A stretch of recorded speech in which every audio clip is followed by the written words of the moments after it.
Very good. Good afternoon, everyone. Tim, alcoholic. I may have to leave a few minutes early because I'm speaking somewhere else at 3 o'clock and I need to get off for that. Now, let's do some basics. My date of sobriety is the 24th of July, 1993.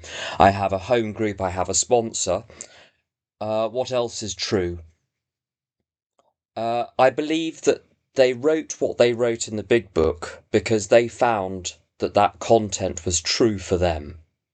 So it's not true because the book is special.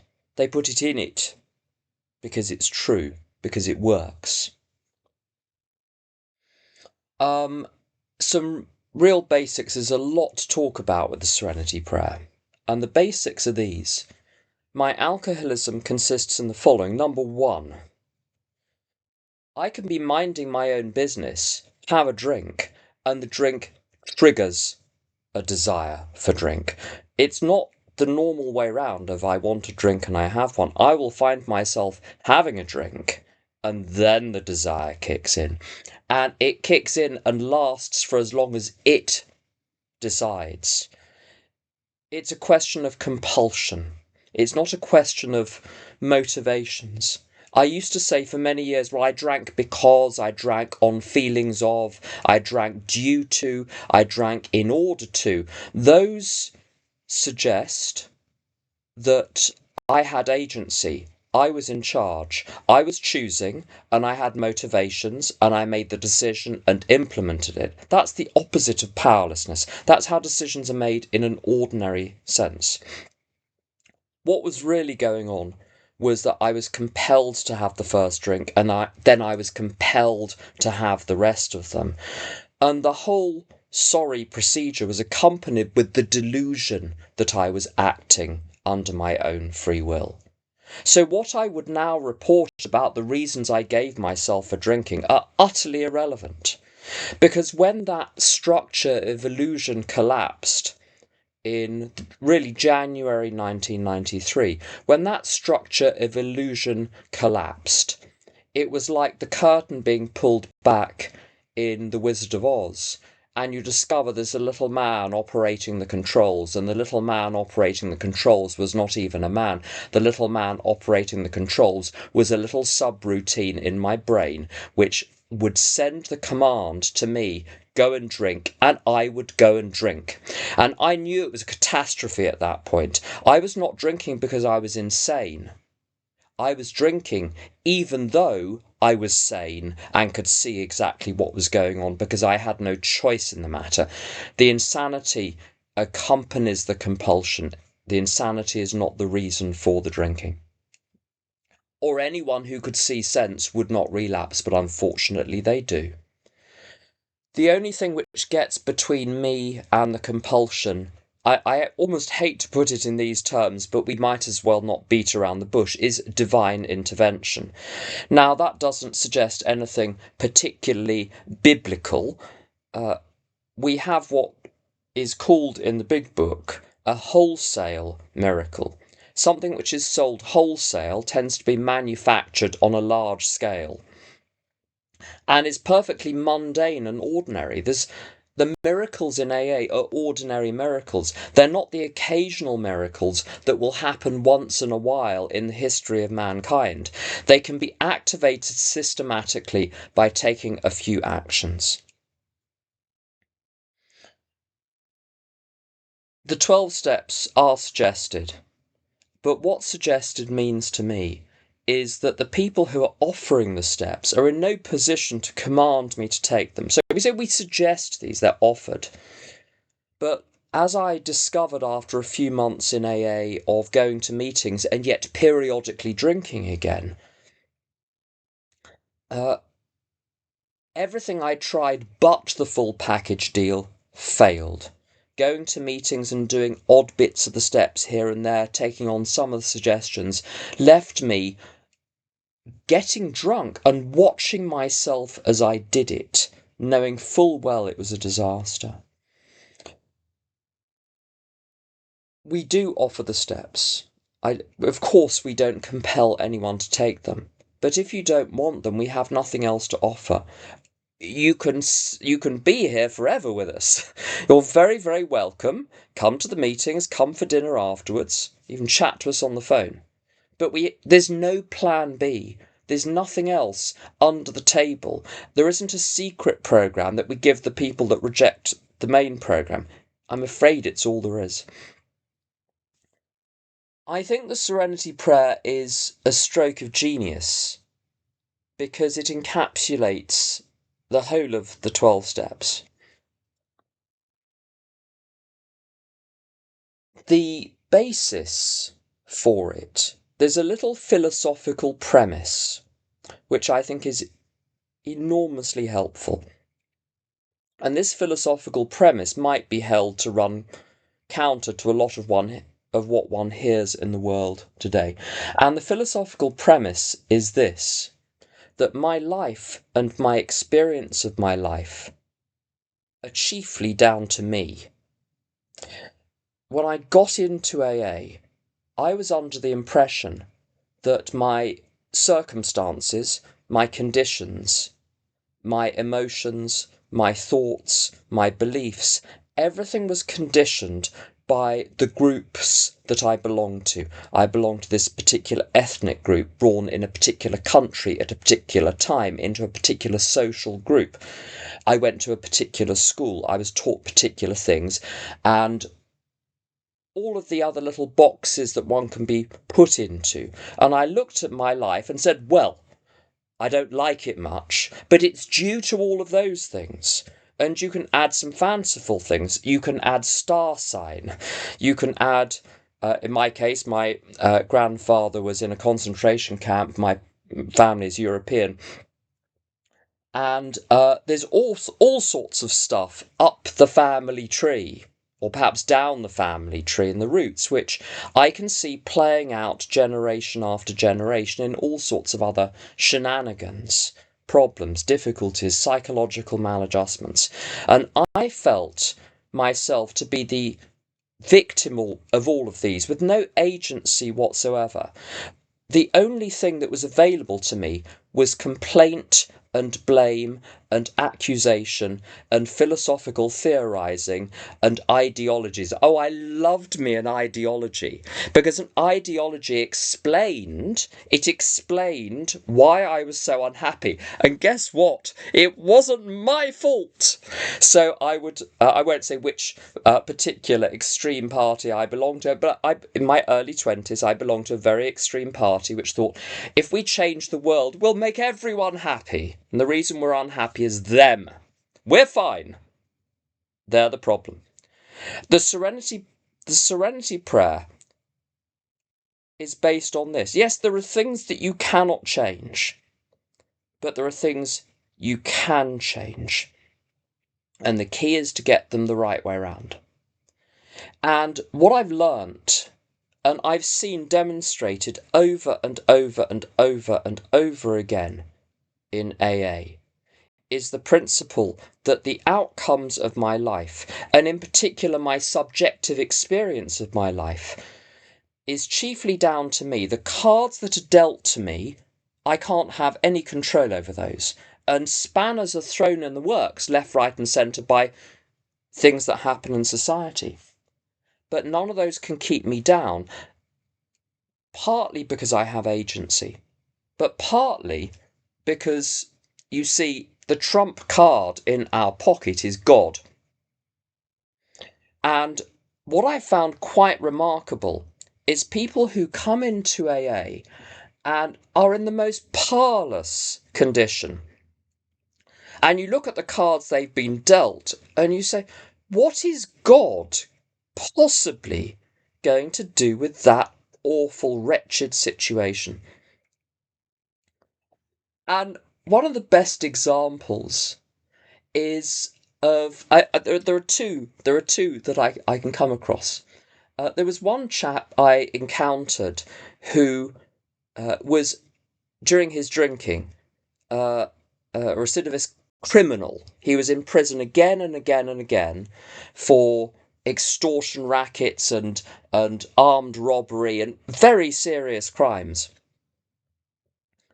And through a series of chance encounters in recovery. First of all, starting as an extra and then becoming an actor.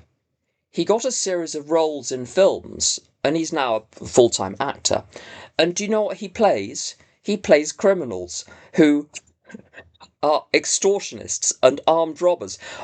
His past life was the precise thing that means he can play those roles perfectly, because he literally knows what it's like to be an armed robber, and he's brilliant at being cast as armed robbers. And every film he's been in, he said it's always, criminal number 3, criminal number 4, the getaway driver. And it's a very similar story. A good friend of mine in London, she was dealt a very bad set of cards.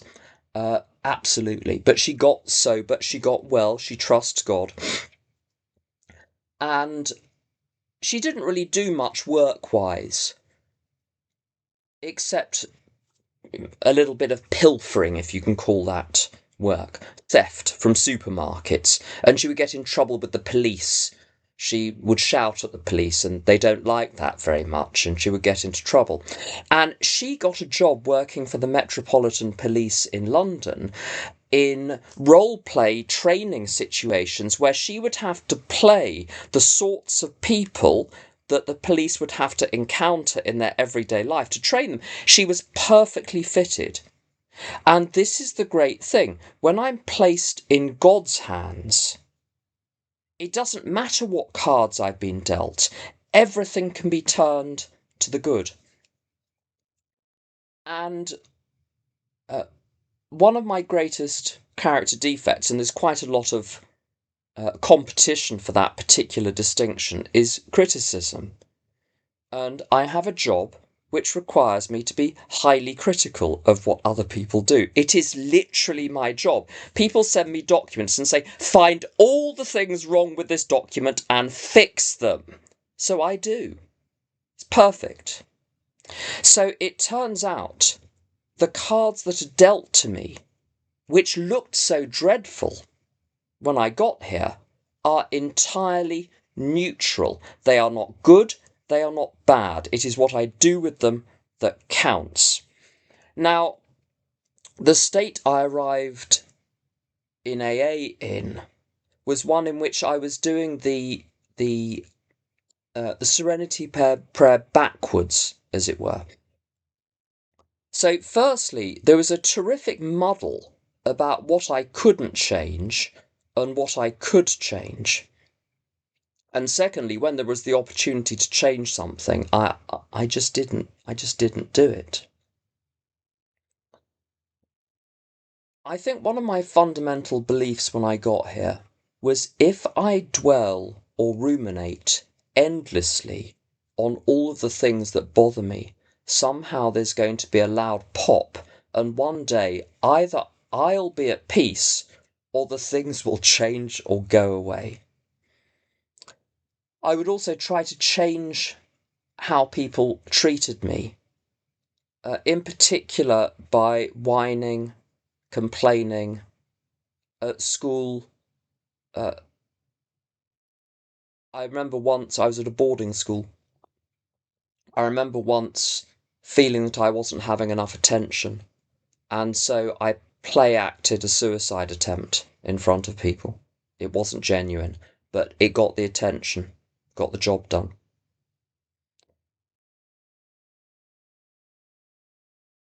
This was not God's will, looking back. My real purpose was to get people to play the roles in my life I wanted them to play. And the two chief roles I allocated other people were to, number one, to look after me, and number two, to look up to me. And they don't put up with this for very long. A certain amount of effectiveness worked. Well, it worked for a little bit when I was 17, 18.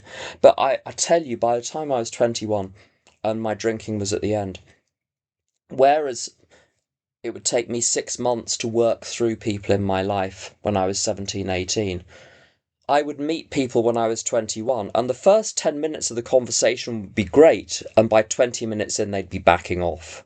I couldn't even get to the foothills of forming relationships with other human beings. The whole thing was broken. Before I could apply the Serenity Prayer effectively in my life, a few things needed to be gotten out of the way.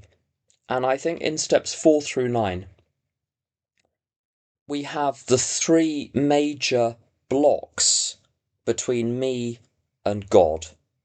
And they're also, here's the interesting thing to me, they're the three main blocks between me and truth, between me and reality.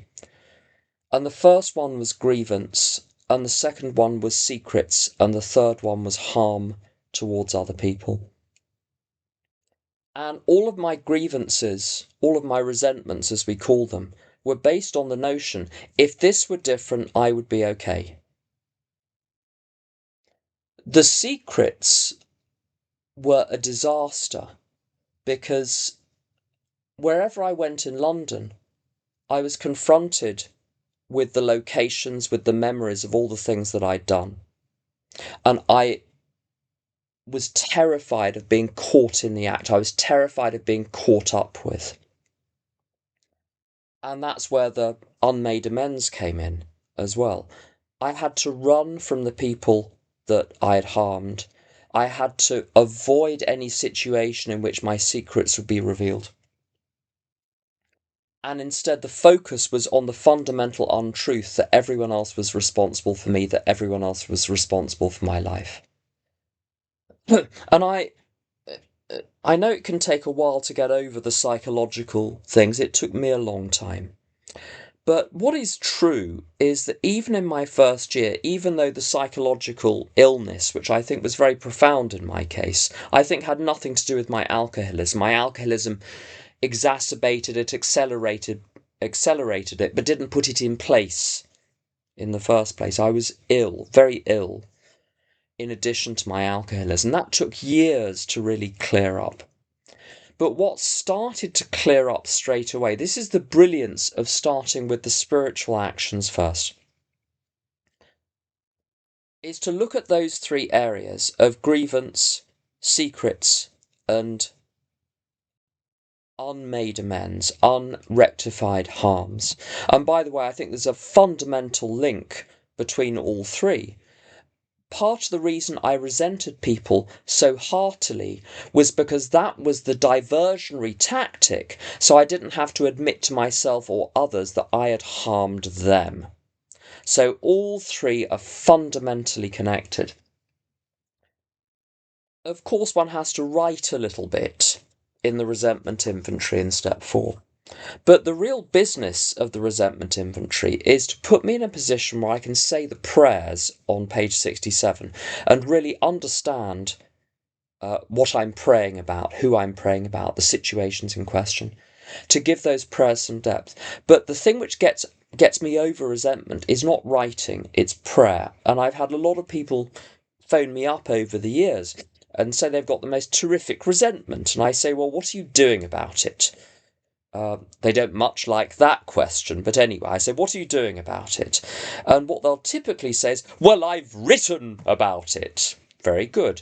If your kitchen were full of rubbish and you'd made a list of all the rubbish to throw out, would that get rid of any of the rubbish? Obviously not. It gives you an idea of where to start.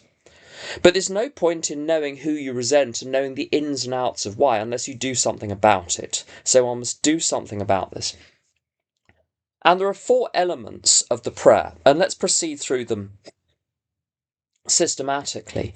The first one is we say this is a sick person. Now the trouble is, what was meant was the recognition that this person may be spiritually ill in the way that we are spiritually ill. But in the contemporary language, I don't know if you've noticed this, but the word sick has developed a rather unpleasant tone. If someone is described as sick, it means perverted or deranged. It's a patronising slur to throw at someone. So I've learnt to replace that with something which I think captures the intended sense and the spirit of it, which is this person is having a hard time. This person has a lot on their plate. This person is up against it. This person has been dealt a difficult set of cards in their life and they're doing the best that they can given the circumstances. This person is handling not just me but lots of other situations. This person has blind spots the way I have blind spots. You could increase that list ad infinitum in order to encourage the compassion. So I've got to adopt a position of solidarity and compassion. And I think this is the first place that the program really kicks in. The program of Alcoholics Anonymous is not one of me in my little silo doing certain actions to get myself better. If you imagine a light bulb, what makes the light bulb light up? Of course, certain conditions need to be met. It needs to be in fit condition. The filament needs to be intact. But what gets the light bulb to light up is the fact that it is placed in an electric circuit so that current is passing through it from upstream to downstream. And that's what I do when I place myself in AA.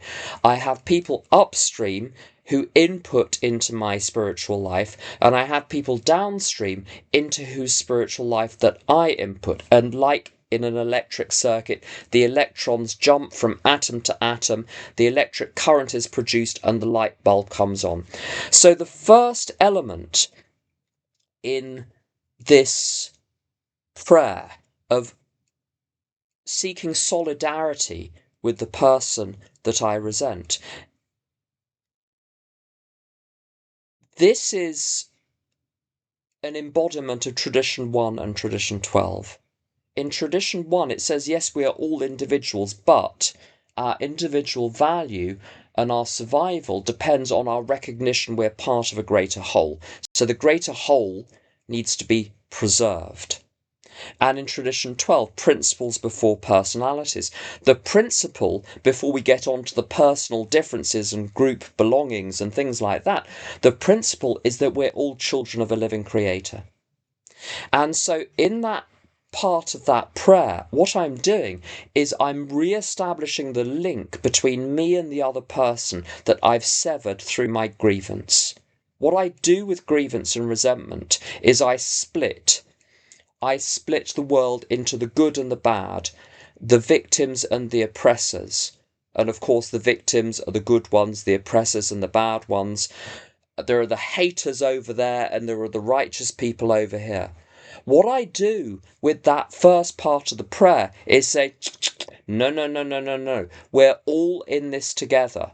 We all have a mix of good and bad. We all have blind spots, difficulties, behaviour patterns. And I'm in it with this person. I'm in the same lifeboat as them. I'm in the same lifeboat as everyone in AA, but I'm in the same lifeboat as everyone on the planet. So this is the first step of getting rid of that hateful thinking of us and them, me over here that's right, them over there that's wrong. Secondly, not only do I recognise my common humanity with this other person, but I say, how can I be helpful? What do you mean? How can I be helpful to the very people that I think have acted so irresponsibly, so cruelly towards me? And even in society, you think, well, I don't even have any connection with the people that I resent in the public sphere or whatever. How could I be helpful to them? This is the active position that I adopt. And then God save me from being angry. As soon as I'm emotionally disturbed, I'm entangled in the situation. Once I'm entangled in the situation, I can do no good because emotional entanglement makes me dumb. And so to do any good in the world, I need to not be a passionate crusader or reformer, as it describes on page 61, who are sure the world would be utopia if only everyone behaved. I need to get outside the fray. I need to be emotionally balanced. I need to be emotionally distanced. Doesn't mean that I'm stupid. It doesn't mean that I don't discern truth. It doesn't mean I don't discern what is going on. but I've got to be emotionally detached. And then thy will be done is recognizing that the whole show is in God's hands. Everything is either directly willed by God or it's permitted by God. And who am I to fight against that? And what this is, this 4-stage journey of that prayer, is a journey from my delusional, beleaguered position of the damsel in distress in the tower surrounded by the dragons at the foot of the keep, into being a human along with everyone else, saying, how can we get this sorted out together? The secrets. Step 5, tell your secrets. And I'll tell you a little story. I heard a step 5 this week, and I admitted to the person who shared their step 5 with me. I said, there's a line in the big book. I sort of know what it means, but I don't have a clear read on it. And it says on page 75, having done step 5, we thank God from the bottom of our hearts that we know him better.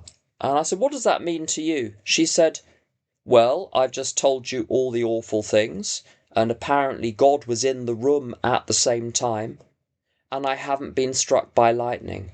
So I figure God must be good. I think I know him better than I did before. And the best description of what that line means, I've never heard it put better.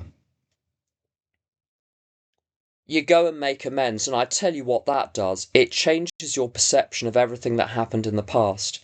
It says in 9 out of 10 cases the unexpected happened. I would say in 10 out of 10 cases the unexpected happened. What is unexpected is my past was rewritten. And one goes back to everyone. I was in an unsavoury situation at school with a gentleman who took advantage of me. Now, I participated in that, but my retaliation was brutal, and I made amends for the retaliation. And when I did that, my nightmares about school stopped. I bear no grievance towards this person, who is one of the only people I've ever met who I think lacked a conscience. It's exceptionally rare one meets someone and one has that chilling sense that there isn't actually a person inside there. But I did my side. I made amends, and I was free of it.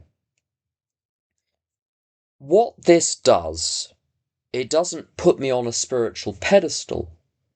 Those 3 chief actions of the first 9 steps, the getting over of grievance, the confession of wrongdoing and dark crannies of the past and character defects, and then the making of amends, which must be done completely to reseal the vessel, to plug the holes in the bottom of the vessel.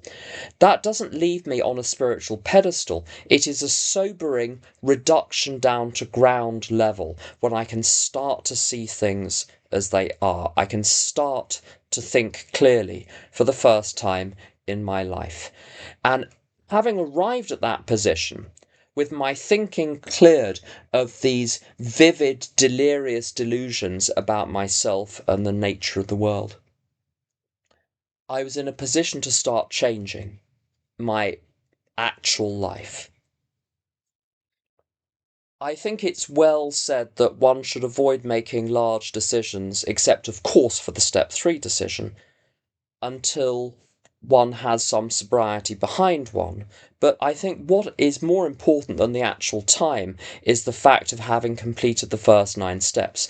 The notion is that the delusions must be gone, or at least so fatally rocked that it's only a matter of time before their structures crumble and one's left with a real tabula rasa on which to build a new life. I did have to make a couple of big decisions in my first year, forced by circumstances, but I'm glad I limited my decision making to those. I didn't go beyond that. So God grant me the serenity to accept the things I cannot change, the courage to change the things I can, and the wisdom to know the difference. So the first thing really is the last, the wisdom. Now, wisdom is a a very long word in a sense. I know it's only 2 syllables and 6 letters, but it implies this great, almost unattainable level of knowledge that could be expected only of saints and prophets. And I think wisdom can actually be construed simply as 98% ordinary horse sense or common sense. Wisdom needn't be anything highfalutin, it can be something quite ordinary. Now, if one wants a very good starting point for the question of what can I change and what can't I change, is the hula hoop principle. What is in my hula hoop?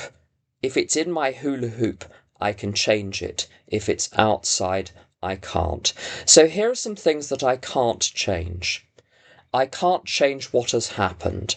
I can't change the laws of nature. I can't change God.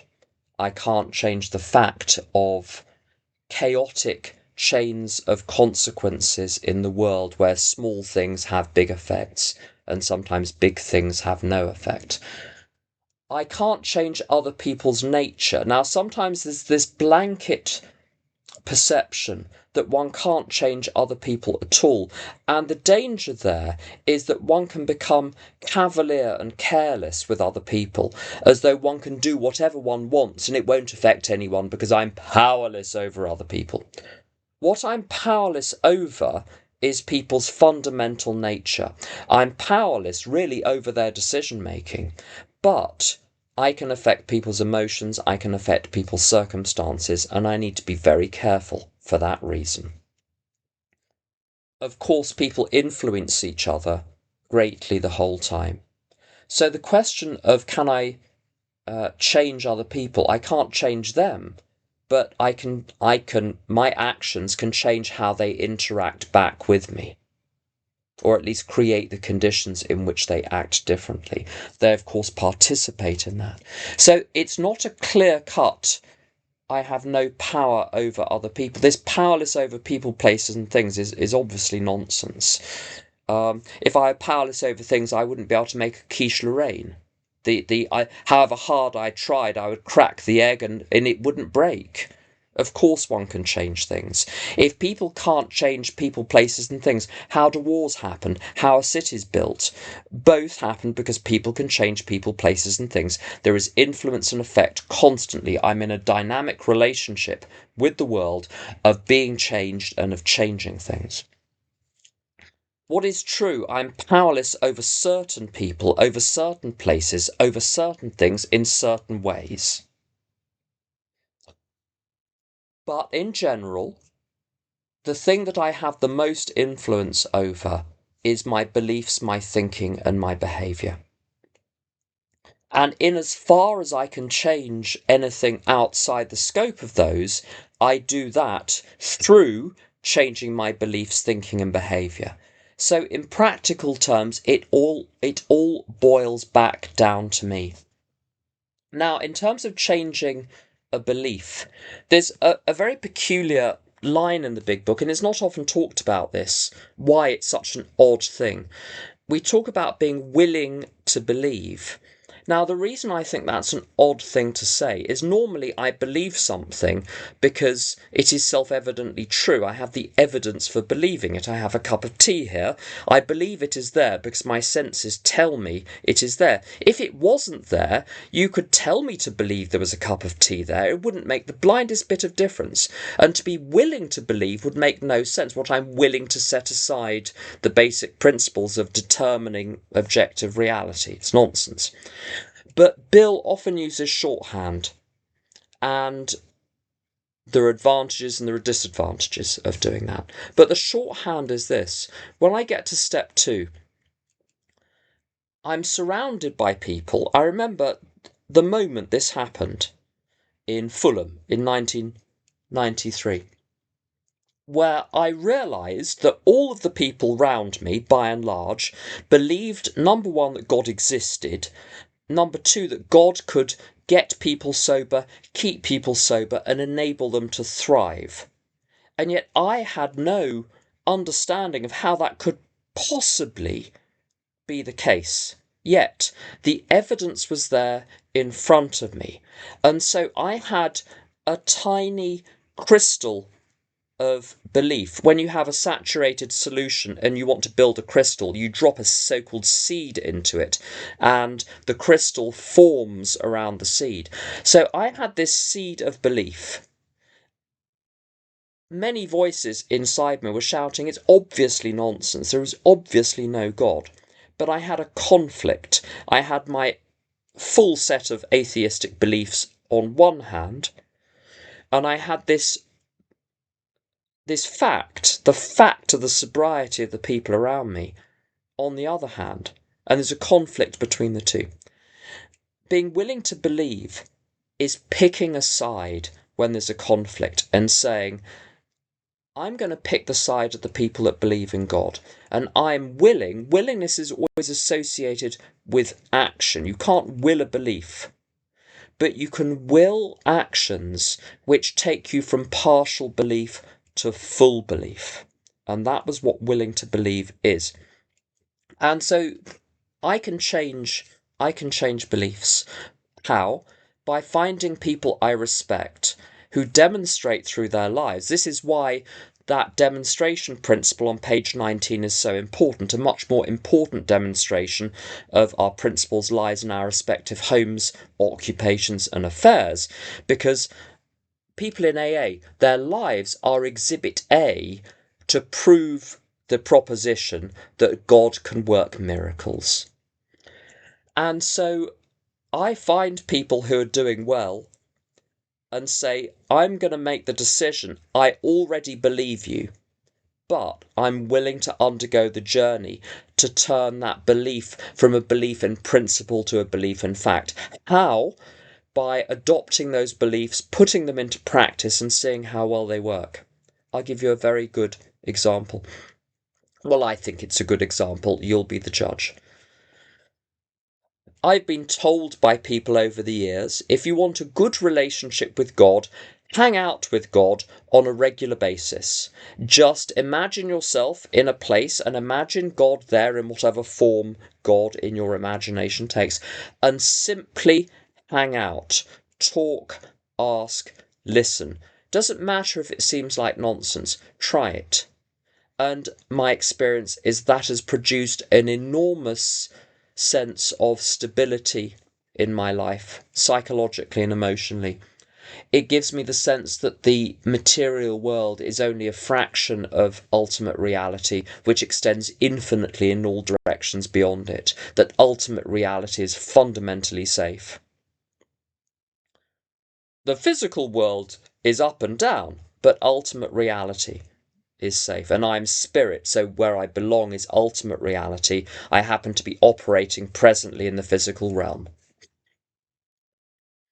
It's possible to change beliefs. It's possible to implement those. And I've discovered that with every practical problem in my life, all I need to do is to find the person who has solved the problem and say, how did you do it? And a good acquaintance of mine would say, AA is monkey see, monkey do. If you want what we have, you do what we did, then you'll get what we got. It's an absolutely splendid principle. In practice, this Serenity prayer business is not just a prayer to say. It's terribly good as a blocking mantra when one is assailed by so-called intrusive thoughts, whether they're from the ego or the devil. Well, you decide based on your own belief system. Could be both, could be either, could be something else. Could be indigestion. But in any case, the Serenity prayer can be profitably used as a blocking mantra. But it must be put into practice. In any situation where I face a problem, I must adjust swiftly to the facts that cannot be changed and take prompt action with those that can, and I would add, should be changed. With regard to the former, with regard to the acceptance, there was the United Nations Secretary General in the 1950s, Dag Hammarskjöld, who said, "For everything that has been, thank you. For everything that shall be, yes." And that is the basic principle of acceptance. And my other half, Jonathan, I came home with a complaint a few months ago, expecting sympathy. I set forth the complaint briefly, and he said, "Right, what are you going to do about it?" And that's how swiftly I must enact the second part of the Serenity Prayer. As I said, apologies for having to leave early, but very glad to be here. Thank you.